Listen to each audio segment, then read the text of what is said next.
E aí, pessoal? Bem-vindos a mais um Deep Dive aqui com a gente. Hoje a gente vai se aprofundar em um livro que tem dado o que falar. Empresas que Curam, dos autores Ashish Sisodia e Michael J. Gelb. E para deixar essa análise ainda mais completa, a gente convidou o pessoal da Vivoco Brasil para dar uma perspectiva, digamos, mais crítica e com foco no contexto brasileiro, né? É isso aí. O livro é super interessante, propõe um novo jeito de pensar as empresas, né? Sai daquele foco só no lucro e parte para a ideia de que elas podem e devem contribuir para um bem-estar social mais amplo, sabe? Gerando prosperidade, mas com impacto positivo de verdade. Exatamente. Tipo, Aliás, será que dá para juntar propósito e lucro sem que um acabe atropelando o outro? E como é que isso se encaixa na realidade do Brasil com todas as questões legais e éticas que a gente conhece? Pois é, a Advoco Brasil, com toda a bagagem deles, acompanhando o mercado jurídico brasileiro desde 2012, traz uma visão super relevante para nossa conversa, né? E o legal é que eles não só concordam com o livro, eles questionam, provocam, e é essa a ideia do Deep Dive hoje. a gente vai destrinchar as ideias principais de empresas que curam, mas com um olhar crítico, com a ajuda da Evoco Brasil, para você tirar suas próprias conclusões. E para comandar essa análise, a gente tem o prazer de receber o André Medeiros, consultor da Advoco. André, seja bem-vindo ao Deep Dive. Opa, valeu pelo convite. Adoro Deep Dive sempre com temas instigantes. Bom, André, já que você está por dentro do livro de análise da Advoco, queria começar com uma pergunta que o próprio livro levanta logo de cara. Se empresas podem curar, qual seria a doença? A Advoco coloca em questão se essa doença é moral, sistêmica, sei lá, estrutural, ou só uma fase do capitalismo. O que eles pensam sobre isso?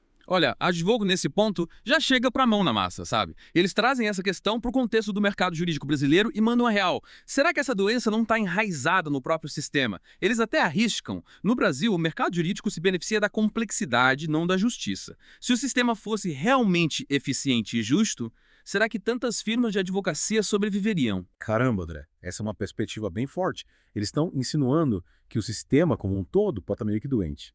E essa visão deles conecta a ideia geral do livro com a realidade de muita gente. A doença pode ser, em parte, esse sistema que incentiva a complexidade em vez de soluções mais simples e justas. Faz sentido. É como se o sistema se alimentasse da própria doença. E falando em sistema, o livro defende que dá para alinhar propósito e lucro sem sacrificar nenhum dos dois. Mas a Advoco já chega com o pé atrás. Será que as empresas conseguem prosperar sem, em algum momento, ter que priorizar o lucro em detrimento do impacto social? Essa é a grande questão, né? A Advoco questiona a viabilidade desse capitalismo regenerativo em larga escala. A teoria é linda, sair da exploração para a restauração, gerar valor sustentável, mas e na prática? Eles se perguntam se esse modelo se sustenta quando o bicho pega, quando a margem de lucro cai. O mundo real é bem diferente dos livros, né? A gente sabe que a pressão por resultados imediatos pode ser enorme. Exato.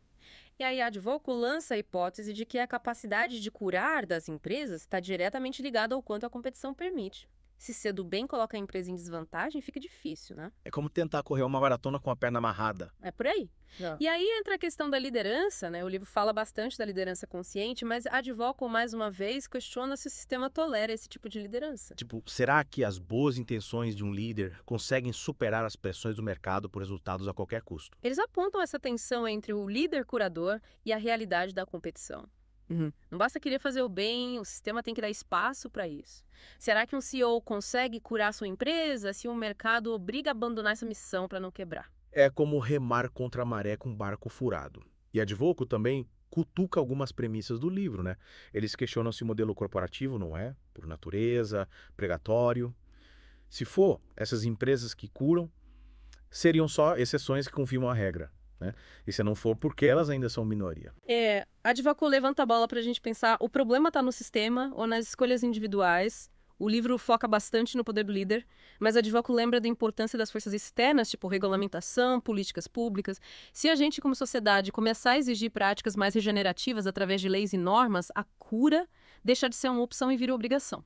Faz muito sentido. É como se a gente estivesse esperando a cura vir só da boa vontade dos líderes, quando, na verdade, talvez precise mudar o ambiente como um todo, né? Mudar o solo onde essas empresas crescem. É isso aí. E a Advoco vai além. Eles fazem uma análise bem detalhada de alguns conceitos-chave do livro, tipo capitalismo regenerativo. A ideia é linda, né? Sair da exploração para a restauração, criar um ciclo de valor sustentável, mas eles apontam o possível ponto cego. Será que isso só funciona quando a empresa tem lucro sobrando? A gente sabe que quando o caixa aperta, a prioridade geralmente é pagar as contas, né? Exato. E aí a Advoco questiona. E quando a empresa precisa de cada centavo para sobreviver? Aí a cura fica em segundo plano. Eles propõem que a empresa só consegue curar até onde a competição permite. Se ser do bem coloca em risco, a sustentabilidade do negócio fica comprometida. A gente não pode ignorar a realidade do mercado, né? E o próximo conceito que eles analisam é a liderança consciente. O líder com visão humana que promove uma cultura saudável. Mas a Advoco aponta um possível problema e a pressão dos acionistas. Um CEO pode até ter boas intenções, mas ele tem que responder aos investidores. E no final das contas, o que os acionistas querem é retorno financeiro. Aí a Advoco sugere que essa liderança consciente talvez funcione melhor em empresas privadas ou nas empresas B, onde a pressão por lucro imediato não é tão intensa. A gente vê que muitas empresas, quando abrem capital, acabam mudando o foco, né? A pressão por resultados trimestrais pode sufocar qualquer iniciativa de longo prazo, por mais consciente que seja. E por último, a Advoco analisa o propósito como um motor de crescimento. A ideia de que ter um propósito claro atrai clientes, fideliza funcionários e gera vantagem competitiva. Só que eles alertam com o risco do purpose washing, a lavagem de propósito. Muitas empresas falam bonito, mas na prática... Isso é marketing, né? Um verniz para parecer do bem sem mudar nada de verdade. Exato. Aí a Advoco propõe que, para funcionar, o propósito tem que estar ligado a incentivos financeiros concretos. Senão, vira só discurso. Faz todo sentido. E aí a Advoco traz tudo isso para o contexto brasileiro, né? Eles questionam, por exemplo, se os escritórios de advocacia vão começar a recusar clientes que lucram com danos sociais ou ambientais. Essa é a prova de fogo, né? Será que os escritórios vão abrir mão de clientes lucrativos, mesmo que isso signifique defender causas mais justas? A Advoco coloca a gente para pensar até onde vai o compromisso com o propósito. Eles também lembram que, no Brasil, o compliance muitas vezes parece ser só um jeito de operar dentro da lei, mesmo que violando o espírito da coisa. Será que isso é avanço de verdade? A Advoco questiona se a gente não está só maquiando o problema em vez de resolvê-lo. E aí eles se aprofundam na análise do livro capítulo por capítulo. No capítulo 1, o chamado A Advoco já manda real. O seu trabalho como advogado vai além de defender interesses. Você está realmente buscando um impacto positivo duradouro. E como a cultura do seu escritório contribui para isso. Eles jogam a responsabilidade na nossa cara, né? Não adianta só falar de cura se a gente não mudar a forma como trabalha. E aí vem a pergunta que pega a gente no contrapé. Se o sistema fosse mais simples e justo, quantos escritórios de advocacia sobreviveriam? Essa pergunta dói, né? Porque, no fundo, a gente sabe que muitos escritórios dependem da complexidade do sistema para existir. Pois é. E no capítulo 2, o poder do propósito, a Advoco pergunta. Sua prática jurídica está alinhada com o impacto real ou você está só mantendo status quo? Eles apontam um paradoxo. Muitos escritórios se vendem como éticos, mas defendem corporações que operam em áreas cinzentas da lei. É aquele dilema. Até onde vai a ética quando o cliente está pagando? Exatamente. E aí a Advoco questiona. Onde fica a linha entre a advocacia e a cumplicidade? Questão difícil de responder, né? E no capítulo 3, cultura e bem-estar, a Advoco vai direto ao ponto. O ambiente no seu escritório é saudável ou é só burnout e gente saindo aos montes? Eles falam das longas horas, da pressão, do modelo meritocrático, predatório e perguntam se isso é inevitável. A gente sabe que a cultura de muitos escritórios é bem tóxica, né? Mas a Advoco questiona se a gente precisa aceitar isso como um mal necessário. Será que não existe outro jeito de trabalhar? No capítulo 4, liderança consciente, a Advoco pergunta. Você, como líder, está promovendo mudanças ou só apagando incêndio? Eles lembram que muitas vezes o foco é só na grana, em detrimento do desenvolvimento humano da equipe. E aí eles propõem uma mudança de paradigma. E se os escritórios priorizassem o desenvolvimento humano? Queria uma revolução, né? Mudar o foco do lucro para o bem-estar das pessoas.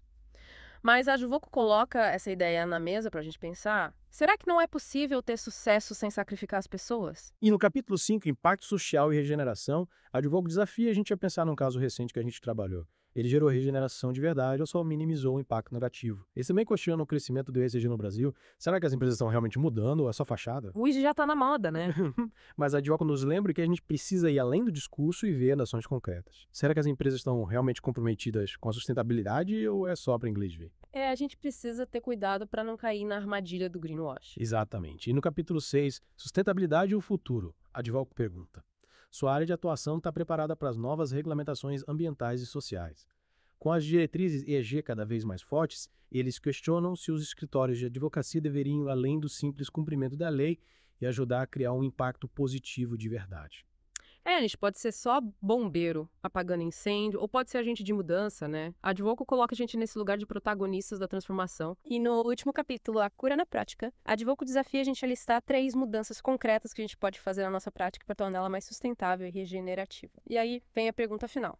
Os escritórios de advocacia podem realmente operar com impacto positivo ou sempre vão servir a quem pagar mais? É a decisão que a gente tem que tomar, né? Qual é o nosso papel nesse novo mundo que o livro propõe. E a Advoco finaliza com umas reflexões bem importantes. Eles se perguntam se essas empresas que curam são futuro ou só uma tendência passageira. E para nossa área, eles questionam. Os escritórios de advocacia podem ser agentes de regeneração ou estão presos à lógica do lucro acima de tudo. A gente tem que encarar essa questão de frente, né? E aí eles deixam a gente com umas perguntas finais para a gente mastigar.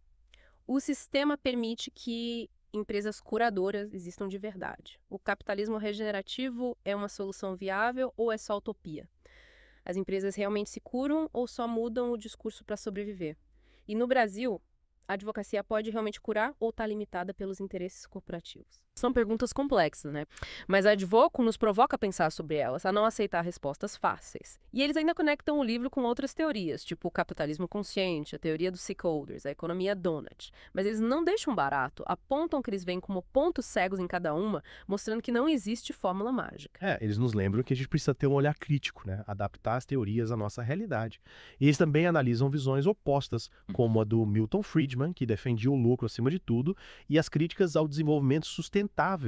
Mas a Advoco argumenta que a gente precisa ir além, buscar modelos que considerem o impacto social e ambiental das empresas. Eles defendem que a gente precisa evoluir, né? Buscar um modelo de desenvolvimento que seja realmente sustentável. E, por fim, eles trazem insights de outras áreas, como o papel das regulamentações e ESG e a ênfase do John Dewey em resultados concretos em vez de só boas intenções. Eles questionam, será que essas empresas que promovem o bem-estar são realmente diferentes ou é só marketing? E trazem essa provocação para o contexto brasileiro. Será que a lei reflete a justiça e a advocacia reflete a consciência? O direito pode transformar ou só mantém o status quo? Muita coisa para a gente refletir, né? No final, a Advoco nos deixa com a pergunta: as empresas e os escritórios de advocacia podem ser forças do bem, ou essa ideia é só um sonho bonito? André, a análise da Advoco coloca a gente para pensar, né? Será que dá para conciliar ética e lucro? Será que a gente consegue realmente curar o sistema ou a gente está só colocando um band-aid? São questões complexas, sem respostas fáceis. Mas o importante é que a gente continue debatendo, buscando soluções, né? Com certeza. E você, que está acompanhando o Deep Dive, fica com esse convite para refletir sobre essas questões na sua vida profissional, na sua empresa, no seu dia a dia. Será que você está sendo agente de cura ou está só contribuindo para a doença? Valeu pelo papo. Valeu, André. E você, nosso ouvinte, obrigado por mergulhar nessa discussão com a gente. Se você quiser se aprofundar no tema, dá uma olhada no livro Empresas que Curam e nos materiais da Advoco Brasil. Eles têm muito conteúdo bacana para a gente continuar essa conversa. Até a próxima!